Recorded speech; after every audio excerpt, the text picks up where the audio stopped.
Bonjour à toutes et à tous et bienvenue à ce nouveau Good Morning Market. Nous sommes le lundi 19 octobre 2020 et dans la région Asie-Pacifique, les principaux indices se négocient à la hausse avec un Nikkei japonais qui gagne 1,2%. En Australie, le S&P ASX 200 progresse de 1,1%. Le Kospi coréen gagne 0,6%, le Nifty 1%. Et les indices chinois s'échangent en territoire négatif. Alors, la séance européenne a débuté avec un certain élan aussi, notamment pour le DAX et pour le CAC 40. Le DAX est allé chercher les 13 000 points aux alentours des 13 500. Il est à 13 000 actuellement, donc une légère percée haussière en début de séance européenne. Un sentiment qui est soutenu, un appétit au risque qui est soutenu par des statistiques plutôt encourageantes en provenance de Chine. Et aux États-Unis, Donald Trump a déclaré qu'il souhaiterait un accord de relance encore plus conséquent que les démocrates. Cependant, il semble peu probable que les républicains au Sénat approuvent un tel accord. Et les négociations qui se déroulent encore et toujours des négociations qui s'éternisent, qui n'ont pas progressé de manière significative. Cependant, Nancy Pelosi a fixé un délai de 48 heures, donc une deadline à mardi fin de journée en vue de parvenir à un accord qui pourrait être adopté avant les élections. Donc c'est la dernière ligne droite, 48 heures, donc les 48 heures d'espoir en vue d'un plan de relance. Ensuite, ailleurs, nous avons en Nouvelle-Zélande le Premier ministre Ardern et son parti travailliste qui ont remporté les élections. Le parti travailliste semble avoir obtenu une majorité absolue au Parlement et pourra donc gouverner seul. En Chine, nous avons pris connaissance du rapport sur le PIB pour le troisième trimestre qui a montré une croissance de 2,7% par rapport au trimestre précédent. Et les données mensuelles de production industrielle et de ventes au détail pour le mois de septembre se sont révélées supérieures aux attentes. Alors concernant le Brexit, selon les médias, le Royaume-Uni serait prêt à faire marche arrière sur un projet de loi qui avait violé donc l'accord conclu l'année dernière avec l'Union européenne. Et Bloomberg qui rapporte que Taïwan adoptera des règles plus strictes pour le transfert technologique vers les entreprises chinoises. Alors concernant la situation sanitaire en Europe, l'Italie a accordé aux autorités locales le pouvoir de fermer les espaces publics à partir de 21 h. Tous ces sites, plusieurs sites devront être fermés à cette heure-ci. Les événements sportifs amateurs ainsi que tous les festivals ont été annulés. Le nombre total de cas de coronavirus confirmé a dépassé les 40 millions. Le nombre de cas actifs a dépassé les 9 millions pour la première fois. Alors aujourd'hui, concernant le calendrier économique, un calendrier économique qui est plutôt dégarni. Il n'y aura pas de catalyseur principalement au niveau des données. On va prendre connaissance du commerce de gros au Canada à 14h30. Voici les données chinoises dont nous avons pris connaissance à 4h du matin. Donc, avec un calendrier dégarni, les opérateurs devraient se focaliser sur les différents discours des banquiers centraux en milieu d'après-midi. Donc un calendrier économique plutôt dégarni et une séance européenne qui a débuté avec un fort élan haussier qui a permis au DAX donc de se coller au seuil psychologique des 13 000 points et au CAC 40 de se rapprocher considérablement des 5 000 points. Nous allons étudier plus dans le détail la situation technique des différents indices. Un DAX qui en données journalières est à l'intérieur de son nuage et pourrait tenter d'en sortir aujourd'hui. En tout cas, il profite de cet élan d'optimisme qui nous vient de Chine pour tenter de s'installer au-dessus des 13 000 points. Qu'en est-il en données horaires? En données horaires, effectivement, ce dernier, le DAX, a réussi à s'affranchir de la moyenne mobile à 200 périodes, juste avant 9h du matin. Il butait contre cette moyenne mobile et à l'ouverture de la bougie de 9h du matin, une belle percée haussière qui a permis d'aller chercher les 13 017 points. Donc nous avons ici la barre, le seuil psychologique des 13 000 points qui repousse les cours à la baisse. Donc prudence car en l'absence de catalyseur, le DAX pourra avoir du mal à se maintenir au-dessus des 13 000 points. Il faudrait peut-être un accord concernant le plan de relance aux États-Unis pour parvenir à s'installer au-dessus des 13 000 points et pour aller chercher les récents sommets aux alentours des 13 160. Donc on pourrait assister à un retrait, de retour aux 12 930 points peut-être même à 12 870. Donc prudence pour le moment, tant que le DAX n'est pas installé confortablement au-dessus de 13 000 points, les perspectives pourraient être baissières à court terme, car nous sommes au contact d'une résistance majeure et les stratégies vendeuses sont à privilégier en dessous des 13 000 points. Alors on voit ici clairement cette difficulté du DAX à se maintenir au-dessus de ce seuil psychologique. Alors ici on voit, en données H4, nous avons également franchi cette moyenne mobile à 200 périodes. Et on tente de passer au-dessus de ce seuil psychologique à 13 000 points. En ajoutant Ishimoku, on va également constater un fait intéressant, c'est que les cours tentent également de sortir de leur nuage H4 et donc c'est un échec pour le moment et donc il faudrait qu'ils parviennent à s'installer au-dessus de ce nuage. Donc beaucoup d'obstacles et celui le plus marquant bien entendu c'est ce seuil psychologique dont il faudra s'affranchir. En dessous de celui-ci les perspectives sont baissières à court terme pour aller chercher la moyenne mobile de 100 voire les 12 870. Qu'en est-il du CAC 40? Le CAC 40 lui a réussi à aller chercher encore une fois cette oblique baissière qui relie certains sommets, on va le voir plus dans le détail. Je vous rappelle que c'est le contact avec cette oblique baissière qui avait entraîné le CAC 40 en repli en direction du seuil psychologique à 4800 points, aux portes des 4800 points avant de rebondir. Donc prudence à ce nouveau test, un test qui pourrait donc se solder par un repli en direction des 4923. Et cette oblique baissière, c'est bien celle-ci, une qui relie le sommet du 9 juin 2020 avec celui du 21 juillet 2020 et donc un niveau que l'on a testé encore une fois et on pourrait donc se replier au contact de celui-ci. Le Nasdaq, donc le Nasdaq qui est en range, depuis la sortie de son diamant. Il a bien réalisé la projection d'Ossoda V. C'est une projection qui lui a permis donc de rebondir pour aller chercher les 11 990, un peu plus au-dessus même. Actuellement, le support est à 11 884. On est passé au-dessus des 11 900. Nous sommes aux alentours des 11 930 points. Et donc, tout l'enjeu sera de s'affranchir de ces 11 990. Et nous sommes à l'intérieur de notre nuage, ce qui nous permet d'avoir une résistance beaucoup plus proche, 11 953, 11 956 environ. Alors ici, il y a tout de même notre Kijun dont il faudra se débarrasser, si je puis dire, pour se permettre d'aller chercher les 11 990 et pourquoi pas la barre des 12 000 points. Beaucoup d'obstacles à la hausse ici. D'ailleurs, cette mèche est allée chercher les 12 020.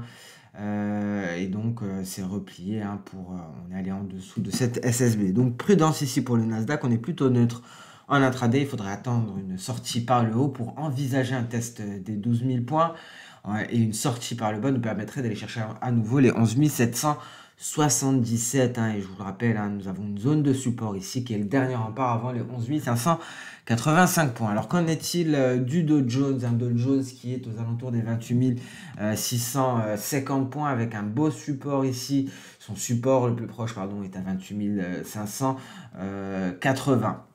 Alors si cet élan haussier se maintient en attendant l'ouverture de Wall Street, on pourra aller chercher les 28 844 ici sur le sommet sur le Dow Jones. En revanche, prudence, un passage sous les 28 530 pourrait être vecteur d'accélération baissière. Donc si on passe en dessous de ce palier de Kijun, on pourrait accélérer à la baisse à 28 390, donc en dessous des 28 400 points. Prudence, pour le moment les perspectives sont aussi à court terme en direction de cette résistance, voire des récents sommets. En revanche, si on ne parvient pas à se maintenir au-dessus de 28 530, un repli pourrait prendre place et on pourrait donc retourner directement sur notre support, ici le support du 16 octobre. On passe à présent très rapidement ici en données H4, on voit que nous avons testé la borne inférieure de notre canal haussier, le canal haussier que nous avions abordé précédemment, et donc on tente de progresser à la hausse pour aller chercher ses précédentes résistances. Le S&P 500 lui vient de s'affranchir de sa Kijun et pourrait donc poursuivre en direction des 3500 points s'il parvient à s'affranchir ici s'il parvient à s'affranchir ici de cette résistance, c'est une zone de résistance qui va de 3498 à 3505. Il faudra s'en affranchir pour aller chercher le prochain palier aux alentours des 3523 sur le sommet du 14 octobre. Alors ici, c'est notre nuage qui nous donnera un signal d'alerte. Et donc, vous l'aurez compris, en cas de passage en dessous, ce sera un signal de vente pour aller chercher cette précédente zone ici. Une zone qui était une résistance, qui est devenue support récemment. Ce sera l'objectif à aller chercher si on sort du nuage par le bas, et à noter ici cette faiblesse de nuage, ce twist, donc un croisement de SSA et de SSB. Le Nikkei est parvenu donc à aller chercher ses récents sommets, et donc avec ici un support qui a tenu. Donc un Nikkei qui est orienté à la hausse au-dessus de tous ces éléments Ichimoku. Et donc effectivement, c'est l'optimisme qui a régné dans la région Asie-Pacifique, qui a permis au Nikkei de s'attaquer à sa résistance des 23 656. Alors il faut attendre un franchissement de cette résistance pour envisager de nouveaux objectifs. Il faut savoir qu'il y a des résistances extrêmement fortes au-dessus de ce niveau.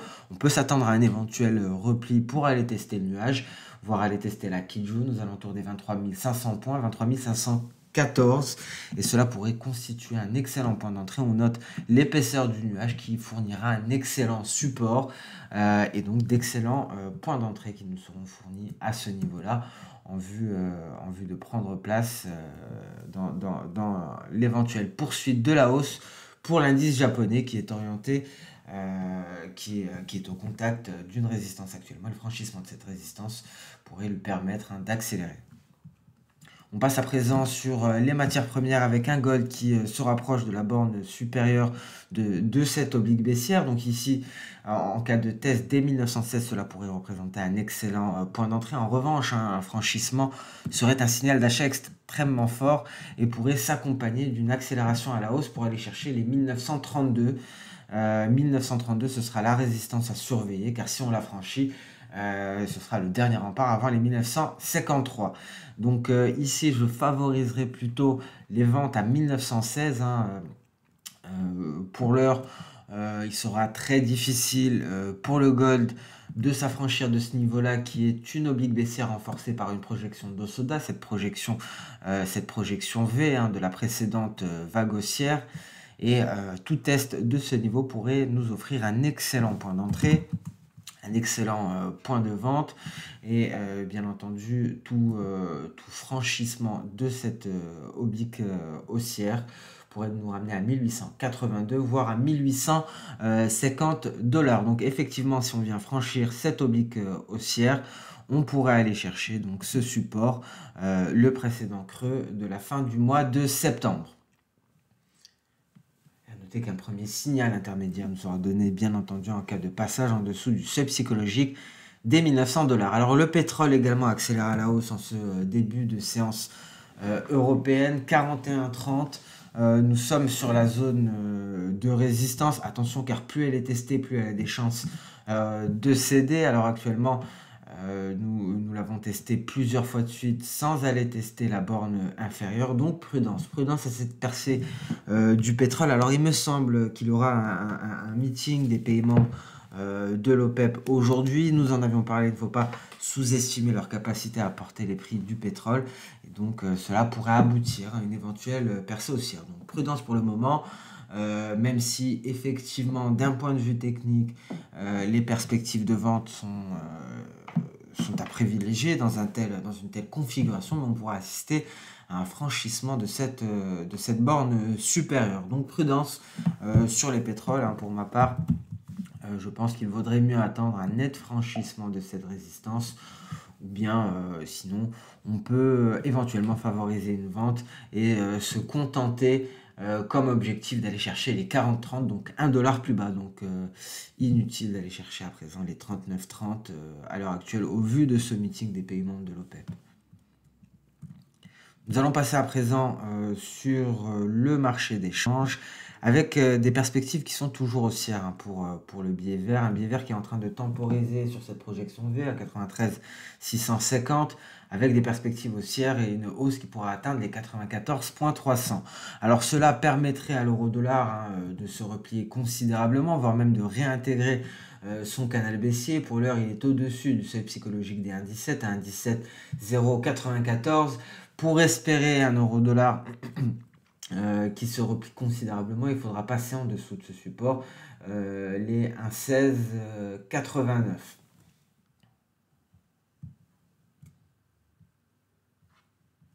Et l'USD Tri, qui nous a donné une chance, qui nous en donne une autre. Alors visiblement, il me semble que nous avons appris qu'il y a eu la découverte d'un nouveau gisement de gaz en mer Méditerranée.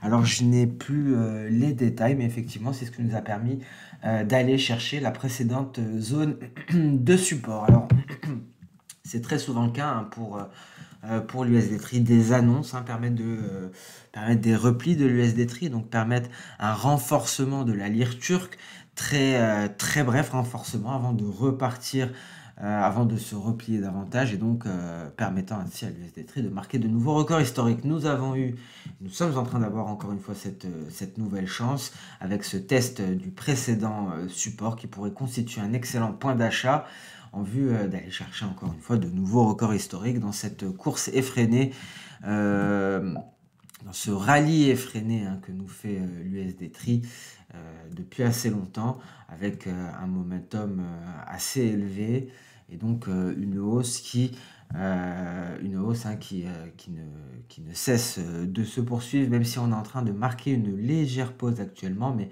peut-être que ce test ici du précédent support pourrait être annonciateur d'une prochaine accélération haussière, hein, comme c'était le cas précédemment ici. Après avoir testé le précédent support, nous avons eu une accélération à la hausse pour aller fixer le prochain niveau de résistance. De la même manière ici, nous avons eu un test avant de nous envoler pour fixer le niveau actuel.